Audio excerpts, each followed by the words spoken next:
I was not yet ready to make a public speech, but this happened to be one of those few occasions when I must say something. I was told, the governor told me that today was the swearing in Mombasa, and as you know, I've been out of the country. I went to recuperate in the Spice Island of Zanzibar. I took my wife and children and grandchildren also to go and heal out of the shock that they got as a family. So we came this morning from the Spice Island of Zanzibar and arrived here slightly later so that we were not able to be with you at the swearing-in ceremony, but here I now am. First, I want to congratulate our younger brother, Abdulswamad Shariff Nassir, for convincingly winning the gubernatorial seat of Mombasa County. As you know, this was held later. It was deliberately left behind here and Kakamega, like our lawyer said in the court, so that they could have a trial after the rigging of the presidential elections. But the people of Mombasa showed clearly that they are truly Azimio and voted overwhelmingly for our candidate. This is the pride that we have, people as Azimio family. And the same thing happened also in Kakamega.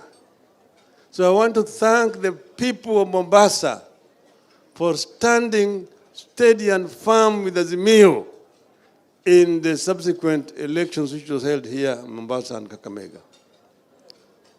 We have an agenda for devolution. Devolution is the most important feature of our 2010 Constitution, because it has removed a lot of power from the center down to the counties. It has empowered the people. And if used more effectively, it can help to revolutionize development in our counties. Therefore, we are going to rely on our governors to show the way that this is the Azimio way of doing things in their counties.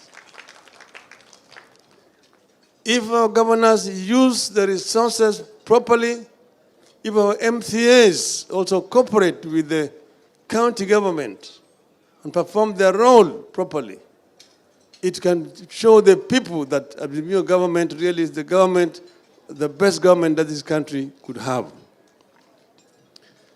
So there are other things that we are going to be talking about sooner. Right now, we are still waiting. As you know, the Supreme Court said that you are going to give us the detailed judgment within 21 days. Today, we are just about less than 10 days remaining. We want to wait to see what this detailed ruling is going to be about. But we, as people of Azimio, are shocked. I am not talking about this thing as Raila Odinga myself. It does not have to be Raila Odinga. But my fear is that if what the people saw happen on the 5th of September is what they expect in 2027, I'm wondering, why should the people wake up in the morning to go and queue to vote? Why should women, the elderly, the disabled queue for so many hours to cast their votes, when at the end of the day, it is a mercenary from Venezuela, called Mr. Jose Camargo, who eventually decides who becomes the president of this country? Why would the people waste their time? Mamluki wanakuja kutoka Venezuela na wao ndio wanapiga kura. alafu unaonyesha mahakama ile ndio sahihi ya bwana Josea Magu. Hii mashine ilitoa kura sahihi kule Mount Elgon. Dakika 8 baadaye imetoa kura kule Nyeri. Inawezekanaje? Mahakama inasema hiyo si vihoja. Haya si vihoja. Shame on the judiciary of this country. And I see them protesting and trying to give threats and people. We will talk. The constitution of this country gives power to the people of Kenya.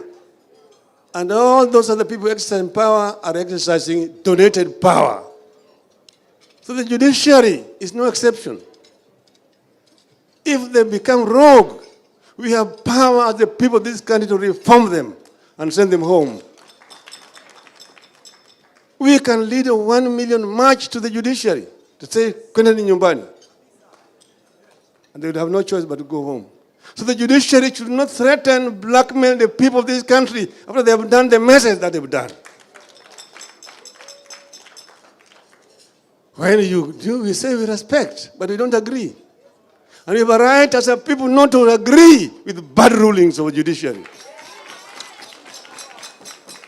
It is our constitutional right to say hii ruling ilikuwa shenzi. It is not based on any law. It is thuggery, judicial thuggery. And we are not going to accept these kind of things. As the people of Kenya, we will not be cowed. We will not be cowed. Nyayo tried it. We resisted him.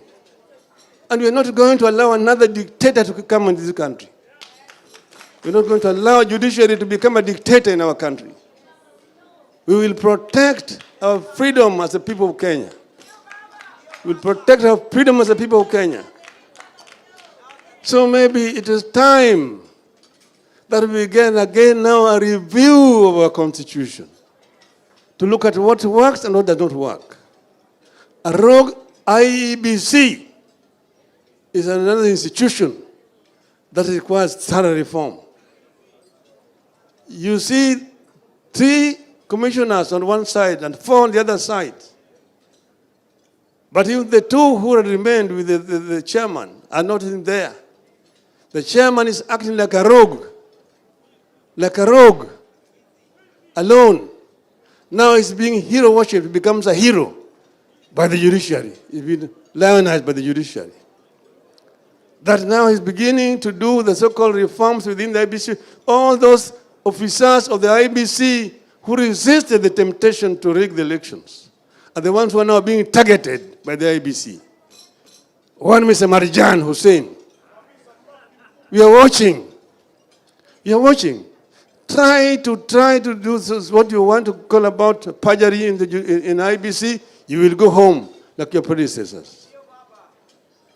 We must protect those commissioners of IBC who stood firm in spite of threats and intimidation and say that this is not right, this is wrong. The question you want to ask is, where was Mr. Chebukati from 6 a.m. to 2 o'clock when he came back? Where was he and what was he doing? Na yeye ni ati PA yake. Yale yote ambao walifanya. Kwa hivyo sisi kama wanazimio tutasimama imara. Azimio is going forward and Azimio will not be intimidated or cowed.